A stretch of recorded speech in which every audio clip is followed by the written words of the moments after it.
Magandang buhay! Unang-una sa lahat ay gusto ko kayong batiin ng congratulations sa pagtatapos ninyo sa senior high school.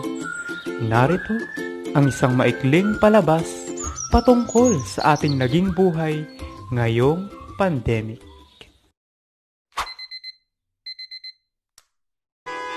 Masayang nagkukwentuhan ang magkakaibigang sina Nina, June at Jerry. Naghihintay sila ng jeep papuntang paaralan. Nang makasakay na sila, ay napansin ni Nina na malapit na mag 7 o'clock AM sa kanyang relo. Ang ibig sabihin nito ay malilate na sila. Sa kasamaang palad ay nagpagas pa si Manong driver. Napakamot na lang ng ulo ang magkakaibigan at natawa na lang sa nangyari. Habang nagsasalita ang guro sa harap, nagdadaldalan sila Nina, June at Jerry at ang iba pa nilang kaklase.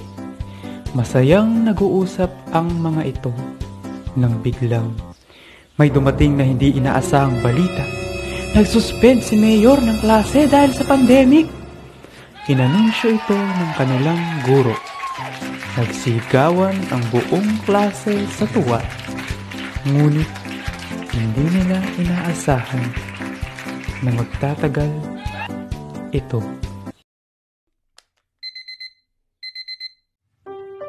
Isa sa mga printed modular students si Jerry. Gaya ng iba ay wala silang internet connection at cellphone lamang ang kanyang gamit sa pagsasagot. Isang araw, napakahina ng kanyang mobile data at hindi siya makasagot. Sinubukan niyang humingi ng tulong sa kanyang mga magulang, ngunit sila rin ay walang magawang paraan. Mababakas sa mukha ni Jerry na siya ay stress na. Sa kabilang dako, makikita rin na pati ang ating mga guro ay nahihirapan. Nahihirapan rin sila dahil kung minsan ay nawawalan rin sila ng internet connection o kung kaya naman ay may mga estudyanteng hindi nakikipagtulungan sa kanila. Sina Nina at June ay nasa digital at blended learning. Kahit na may internet connection sila ay nakakaranas pa rin sila ng hirap sa pag-aaral. Si June ay panganay sa 4 na magkakapatid. Kung kaya naman ay madalas siyang nauutusan sa bahay. Isang araw, habang siya ay nag-online class, tinawag siya ng kanyang ina upang utusan. Dahil doon ay hindi na niya nagkawang makinig sa kanyang guro. Pagdating ng kanilang pagsusulit ay wala na siyang naisagot. Labis na lamang ang lungkot niya sa nangyari. Tulad ni June, panganay din si Nina sa kanilang magkakapatid.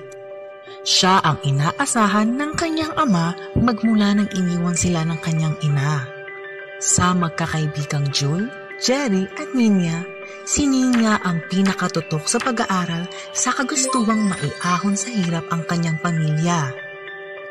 Isang araw, habang siya ay nag-online class, hindi siya makapag-aral ng maayos dahil sa ingay ng manok sa labas ng bahay nila. Panay ito sa tilaok, kung kaya naman ay hirap siyang makapag-focus sa kanyang klase. Minsan naman ay nawawalan siya ng internet connection at hindi makapag-attend ng online class.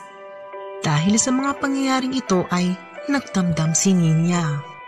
Nagkulong siya sa kwarto at nagtatalawang isip kung mag-aaral pa ba siya. Naiyak na lamang siya sa nangyari. Nanalangin siya at humingi ng tulong sa Diyos tungkol dito. Kinabukasan, pagkising niya ay nabigla siya sa balitang kanyang nabasa.